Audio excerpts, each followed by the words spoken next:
So, hello student, welcome back in another video in which we will do the question number 5, 6 and 7.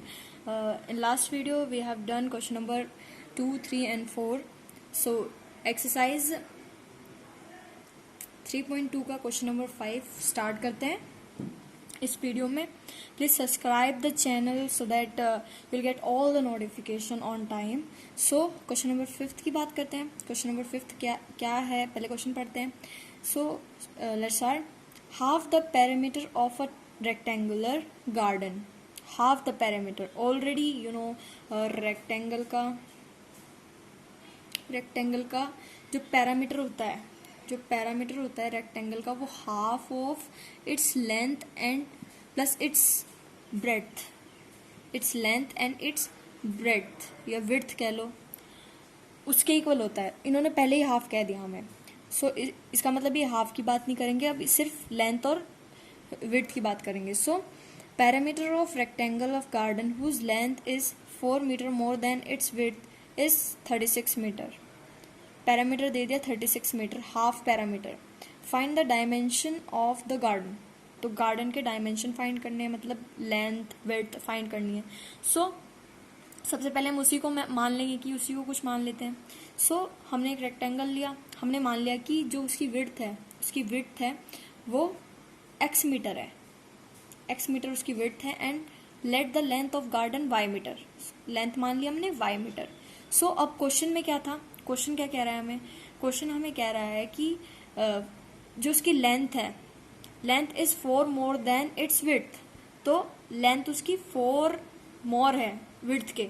So length कितनी है हमारी, y है, और width कितनी है, x. तो x plus 4 is equals to हमारी लेंथ हो गई, मोर है उससे विड्थ से. सो यहाँ से हमें एक इक्वेशन मिल गई, y minus X is equals to 4. So यहाँ से एक इक्वेशन मिल गई. अब हम अगेन अकॉर्डिंग टू क्वेश्चन जाते हैं. अगेन अकॉर्डिंग टू क्वेश्चन, और क्वेश्चन क्या कह रहा है, half the parameter of the rectangle 36 दे दिया उन्होंने पैरामीटर. सो रेक्टेंगल का पैरामीटर होता है हाफ लेंथ प्लस विड्थ, ये इसका पैरामीटर होता है. उन्होंने कहा हाफ द पैरामीटर, तो हाफ कट जाएगा वहां से. अब लेंथ कितनी थी, लेंथ हमारी कितनी, विड्थ हमारी कितनी थी x, एंड लेंथ हमारी कितनी थी y. सो पैरामीटर कितना दिया है 36. तो यहाँ से हमें एक इक्वेशन मिल गई, x plus Y is equal to 36. यहाँ से एक इक्वेशन मिल गई, तो 2 इक्वेशन हो गई हमारे पास. अब 2 इक्वेशन हो गई, ग्राफ से हमें इसका डायमेंशन फाइंड आउट करना है. सो ग्राफिकली रिप्रेजेंटेशन शो करते हैं इसकी. सो ग्राफ रिप्रेजेंटेशन करने के लिए हमें सबसे पहले फर्स्ट इक्वेशन की टेबल बनानी पड़ेगी सॉल्व करके. सो यहाँ से मैंने y की वैल्यू निकाली, y is equal to 4 plus X. So x की वैल्यू रखेंगे एंड y की वैल्यू हमें मिलती जाएंगी. सो मैंने x की वैल्यू रखी 0, x की वैल्यू 0 रखने पे मुझे y की वैल्यू मिल गई 4. 0 रखेंगे तो y इज इक्वल टू 4 हो जाएगा यहाँ से. तो एक वैल्यू यहाँ से मिली. अब मैंने x इज इक्वल टू रखा -4, x -4 रखा तो मेरा y 0 हो गया. तो यहाँ से एक वैल्यू मिल गई मुझे. अब मैंने x इज इक्वल टू रखा 2, x 2 रखा मैंने, तो y कितना मिला मुझे 4 प्लस 2 6. तो y यहाँ से 2 मिल गया मुझे. अब हम सेकेंड इक्वेशन की बात करते हैं. सेकंड इक्वेशन में क्या था, x plus Y is equal to 36 था हमारा. सेकंड इक्वेशन थी हमारी. यहाँ से मैंने x की वैल्यू निकाल ली y की टर्म्स में. अब मैं y की वैल्यू रखूंगी, x की वैल्यू मुझे अपने आप मिलेगी. सो y इज इक्वल टू 16 रखा मैंने. y इज इक्वल टू 16 रखने पे मुझे x की वैल्यू यहाँ से क्या मिली 20. 36 में से माइनस किया 16, तो मुझे मिली 20. Now y is equal to 18 रखा मैंने. y इज इक्वल टू 18 रखा तो x भी मुझे 18 मिला. ठीक है, मिल गया. अब उसके बाद y इज इक्वल टू 20 रखा मैंने. 20 रखा तो 36 माइनस 20 कितना होता है 16. तो वहां से मुझे x कितना मिल गया 16. तो यहाँ से भी मैंने तीनों वैल्यूज निकाल ली. अब तीनों वैल्यूज मैंने यहाँ से भी निकाल ली, फर्स्ट इक्वेशन से भी निकाल ली. अब इसको ग्राफ पे रिप्रेजेंट करते हैं. ग्राफ से हम निकालेंगे कि x कितना होगा और y कितना होगा. सो ग्राफ की बात कर अब हम ग्राफ पे रिप्रेजेंट कर लेते हैं दोनों इक्वेशन की जो टेबल थी हमारी वो. सो पहली इक्वेशन की हमारी टेबल ये थी, तो इसको ग्राफ पे रिप्रेजेंट करते हैं. फर्स्ट पॉइंट क्या है 0,4. सो हमारा x 0 है एंड y 4 है. सो ये कोई पॉइंट होगा हमारा 0,4. नाउ सेकंड पॉइंट क्या है हमारा -4, 0. सो -4, x -4 है हमारा. सो 2 4 -4 एंड y कितना है हमारा 0. सो ये कोई पॉइंट होगा हमारा -4, 0. ये कोई पॉइंट होगा हमारा. अब थर्ड पॉइंट क्या है 2,6. सो 2,6 this will be the point 2,6. अब हमें 3 पॉइंट मिल चुके हैं। अब तीनों पॉइंट को हम with the help of scale तीनों को मिला देते हैं तो हमें एक स्ट्रेट लाइन मिल जाएगी। मैंने यहाँ पे 2 का गैप लिया है बिकॉज नंबर ऐसा है मेरे पास कि मेरे को 2 के गैप पे ही ये सही फिक्स बैठा ग्राफ में, ठीक है। सो अब हमें यहाँ से एक स्ट्रेट लाइन मिल गई फर्स्ट इक्वेशन की। ना अब हम सेकंड इक्वेशन को रिप्रेजेंट करते हैं। सेकंड इक्वेशन के हम पहला सॉल्यूशन क्या है 20 16, तो क्वेश्चन पहला पॉइंट है 20, 16। सो x 20 है एंड y हमारा 16 है। सो यहाँ पे कोई पॉइंट मिलेगा हमें, this will be the point 20, 16, this will be the point. Now अब हमारा सेकंड पॉइंट क्या है 18, 18, तो 18 यहाँ है and we have 18 there from y axis, so 18, 18 हमारा यहाँ कहीं तो भी होगा, this one 18, 18 सेकेंड पॉइंट मिल गया हमें। नाउ अब हम थर्ड पॉइंट की बात करते हैं। थर्ड पॉइंट क्या है 16, 20, सो x 16 है एंड y हमारा 20 है। सो ये कोई पॉइंट होगा हमारा 16, 20, सो ये 3 पॉइंट मिल गए हमें।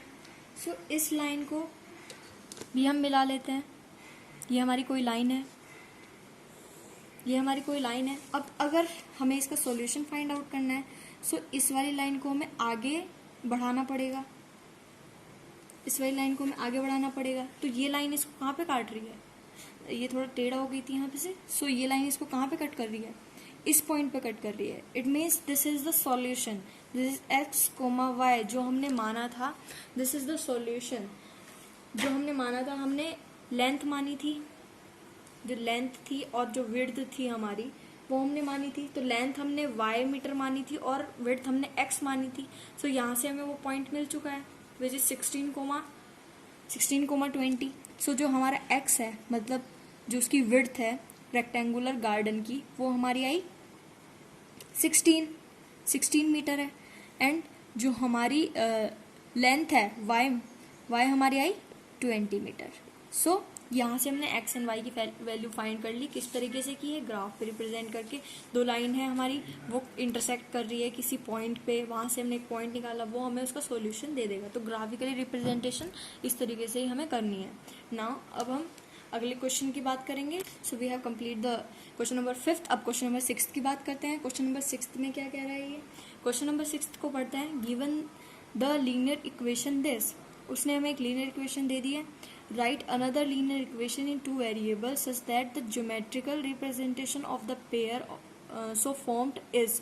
सो उसने कहा कि मैंने एक इक्वेशन तुम्हें दे दी है, दूसरी इक्वेशन तुम्हें खुद लिखनी है अकॉर्डिंग टू द क्वेश्चन की जैसे वो उसको मतलब रिप्रेजेंट करे। सो इसने फर्स्ट पार्ट दिया है, हमें इक्वेशन दे दी और फर्स्ट पार्ट कहा है कि इंटरसेक्टिंग लाइन होनी चाहिए।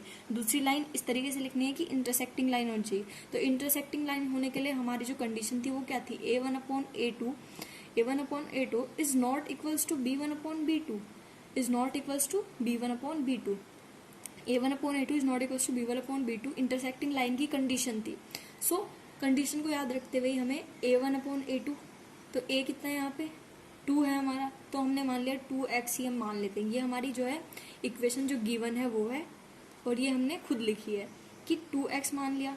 अब हमें क्या करना है, b1 और b2 इक्वल नहीं होना चाहिए इसके, ठीक है। तो a1/a2 का रेशो क्या आ जाएगा, इससे a1/a2 का रेशो हमारा आ जाएगा 1, यहाँ से 1 आएगा हमारा रेशो इसका। तो जो सेकंड होना चाहिए वो इक्वल नहीं होना चाहिए, मतलब 1 नहीं होना चाहिए। सो हमने यहाँ पे चेंज कर दिया, यहाँ पे 3 था, यहाँ पे 4y कर दिया। तो 4y - 5 ये हमने एक इक्वेशन लिख दी जो कि इंटरसेक्टिंग लाइन को शो करेगी। मतलब b1/b2 हमारा कितना आया, यहाँ से 3/4 आया। So a1/a2 is not equals to b1/b2। तो इस लाइन को हमने लिखा है, ये हमें गिवन थी, इंटरसेक्टिंग लाइन दिखानी थी 2 हमें, तो हमने ये लाइन लिखी, उससे हमने कंडीशन को सॉल्व किया कि a1/a2 is not equals to b1/b2 इन दोनों इक्वेशन में। इस तरीके से हमने ये एक लाइन लिख दी, इस तरीके से हमें लिखना है, ठीक है। सो पहली वाली हमने सेटिस्फाई कर दिया कि a1/a2 is not equals to b1/b2, ये इक्वेशन हमें लिखनी थी, ये हमने लिख ली। तो आंसर क्या है इसका, ये इक्वेशन इसका आंसर है, ठीक है।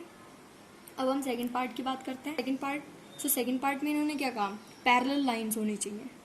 अब पैरेलल लाइन की कंडीशन क्या थी हमारी, पैरेलल लाइन की कंडीशन थी a1/a2 is equals to b1/b2 is not equals to c1/c2। So ये हमारी पैरेलल लाइन की कंडीशन थी। This is the condition of parallel line. So given equation क्या है हमारी, गिवन इक्वेशन ये है जो क्वेश्चन में दी गई है। अब हमें एक इक्वेशन लिखनी है, रिक्वायर्ड इक्वेशन जो है हमारी, अब वो लिखनी है हमें। किस हिसाब से लिखनी है कि A1/A2 का रेशो B1/B2 के इक्वल हो, लेकिन C1/C2 के इक्वल ना हो। सो हमने 2 से मल्टीप्लाई कर दिया इस इक्वेशन को, दो टर्म्स को 2 से मल्टीप्लाई कर दिया और थर्ड को हमें चेंज करना है। सो A1/A2 2/4 2/4 1/2 आ गया इसका ratio. Now B1/B2 3/6 which is also 1/2। सो ये दोनों तो हमें इक्वल करना ही था। अब C को चेंज करना था, C में हमने एज इट इज वही रख दिया। सो -8/-8 रखा तो 1 आया, तो ये चेंज हो गया हमारा। नाउ इससे हमारी कंडीशन सेटिस्फाई हो गई कि A1/A2 is equal to B1/B2 is not equal to C1/C2। So ये हमारी रिक्वायर्ड लाइन थी, सेकेंड पार्ट की रिक्वायर्ड लाइन ये थी। हमें इस तरीके से ही लाइन को लिखना है। नाउ थर्ड पार्ट की बात करते हैं। थर्ड पार्ट में इन्होंने कहा हमें कि कोइंसिडेंट लाइन। अब कोइंसिडेंट की कंडीशन दी गई है 1/2 A1/A2 is equal to B1/B2 is equal to C1/C2। ये कंडीशन है हमारी कोइंसिडेंट लाइन की, तो तीनों इक्वल होने चाहिए रेशो। तो पूरी इक्वेशन की मैंने 2 से मल्टीप्लाई कर दी, इस इक्वेशन की 2 से मल्टीप्लाई कर दी, तो मेरे को रिक्वायर्ड लाइन मिल जाएगी। सबका रेशो सेम आ जाएगा उससे, 1/2 1/2 1/2। ठीक है। सो यहाँ से भी इसकी कंडीशन सेटिस्फाई हो जाएगी कि A1/A2 is equal to B1/B2 is equal to C1/C2। तो हमारी कोइंसिडेंट लाइन की कंडीशन सेटिस्फाई हो जाएगी इस लाइन से। तो आंसर क्या है हमारा, ये लाइन। 2 से मल्टीप्लाई करके मैंने इस लाइन को लिख दिया है, इससे हमारा रेशियो सेम आ जाएगा। आप 3 से भी मल्टीप्लाई कर सकते थे, 4 से भी कर सकते थे, किसी चीज़ से भी कर सकते थे इस इक्वेशन में, ताकि हमें रिक्वायर्ड लाइन मिल जाए। अब हम क्वेश्चन नंबर 5 इसको कंप्लीट करने के बाद 5th के बाद हम 6th क्वेश्चन की बात करें। सो क्वेश्चन नंबर 6 कंप्लीट हो चुका है। अब हम क्वेश्चन नंबर 7 की बात करेंगे, which is last question of this exercise. So ये हमारा 7th क्वेश्चन है इस एक्सरसाइज का, which is last question. So question पढ़ते हैं सबसे पहले। Draw the graph of the equation this and this, determine the coordinates of the vertices of the triangle। So question में हमें 2 इक्वेशन दी गई हैं, दिस एंड दिस। तो इन्होंने कहा कि इस इक्वेशन की ग्राफ पे रिप्रेजेंट करो और उससे जो ट्रायंगल फॉर्म हो रहा है उस ट्रायंगल की जो वर्टिसेस है वो हमें मतलब बताओ, उसकी वर्टिसेस क्या, उसके वर्टिसेस के कोऑर्डिनेट्स क्या आएंगे। सो जो दो इक्वेशन दी गई है हमें, उस इक्वेशन में जो फर्स्ट वाली इक्वेशन है, फर्स्ट वाली इक्वेशन को सबसे पहले हम टेबल बना लेंगे। ग्राफ रिप्रेजेंट करना है तो सबसे पहले हमें उसकी सॉल्यूशन फाइंड करने पड़ेंगे, लाइक उसकी एक्स एंड वाई की वैल्यूज फाइंड आउट करनी पड़ेगी, तभी हम उसको ग्राफ पे शो कर पाएंगे। सो फर्स्ट इक्वेशन हमारी जो है, उस फर्स्ट इक्वेशन को हम सॉल्व करेंगे। मैंने यहाँ से एक्स की वैल्यू निकाल ली है, y-1। सो मैं वाई की वैल्यू रखूंगी एंड एक्स की वैल्यू मुझे मिलेंगी। सो वाई की वैल्यू मुझे मैंने 1 रखी यहाँ पे, वाई की वैल्यू 1 रखने पे मुझे एक्स की वैल्यू 0 मिल गई, मैंने पुट कर दी यहाँ पे। नाउ वाई की वैल्यू मैंने 2 रखी, वाई की वैल्यू 2 रखने पे मुझे एक्स की वैल्यू 1 मिल गई, वाई की वैल्यू 3 रखने पे मुझे एक्स की वैल्यू 2 मिल गई एंड वाई की वैल्यू 3 रखने पे मुझे एक्स की वैल्यू 2 मिल गई। ठीक है। सो तीनों पॉइंट मुझे मिल चुके हैं। अब मुझे इससे लाइन फॉर्म करने में, अब मैं सेकंड इक्वेशन की बात कर लेती हूँ, बिकॉज सेकंड इक्वेशन को भी हमें ऐसे एज इट इज करना पड़ेगा।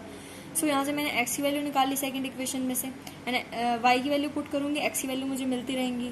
सो वाई की वैल्यू मैंने 0 रखी, सो एक्स की वैल्यू मुझे कितनी मिली, एक्स की वैल्यू मुझे मिली यहाँ से 4, एक्स की वैल्यू मुझे मिली यहाँ से 4। अब मैंने वाई की वैल्यू 3 रखी, वाई की वैल्यू 3 रखने पे मुझे यहाँ से एक्स की वैल्यू मिली 2। ओके। नाउ वाई की वैल्यू 6 रखने पे मुझे एक्स की वैल्यू मिली 0। सो ये इसकी भी टेबल हमने बना ली। अब दोनों टेबल हमारी कंप्लीट हो चुकी हैं। सो अब हम इसे ग्राफ पे रिप्रेजेंट करते हैं और ट्रायंगल फॉर्म होता है जिस तरीके से भी होगा उसके हिसाब से हम उसकी वर्टेक्स फाइंड करते हैं।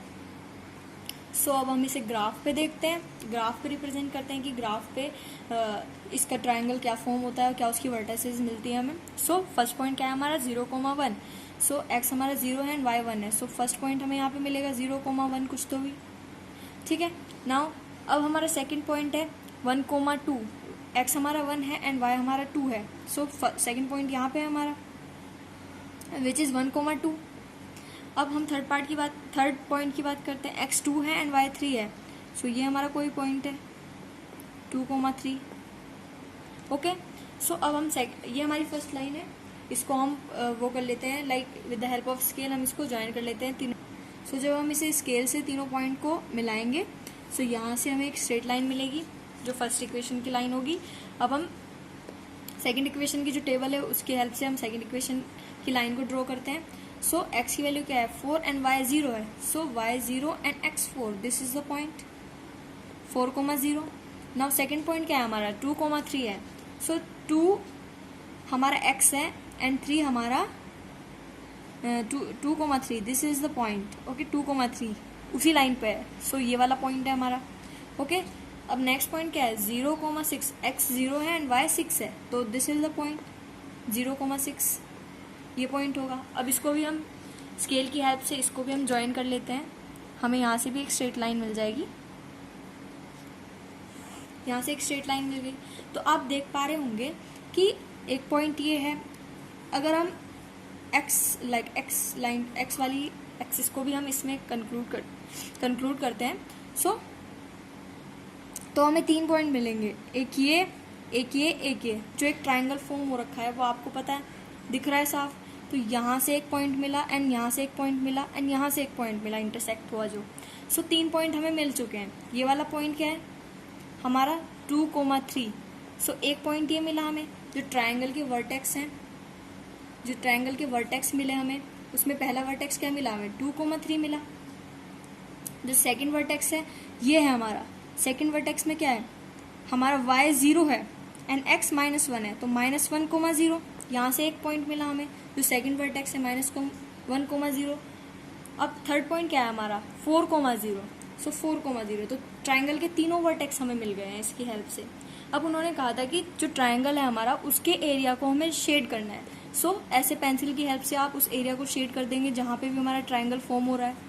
इस तरीके से शेड कर देंगे. जो भी रिक्वायरमेंट्स है हमारी क्वेश्चन में, हम वो पूरी तरह से रिक्वायरमेंट्स उसकी पूरी करेंगे क्वेश्चन की, तभी हमें पूरे मार्क्स मिलेंगे एग्जाम में. अच्छे से रिप्रेजेंट करेंगे उस चीज़ को. तो वर्टेक्स ऑफ ट्राइंगल्स हमारी ये तीनों आई, ये हमारा ट्राइंगल फॉर्म हुआ है. तो इस तरीके से हम पूरा रिप्रेजेंट करेंगे. सो ये क्वेश्चन हमारा यहीं पे खत्म होता है.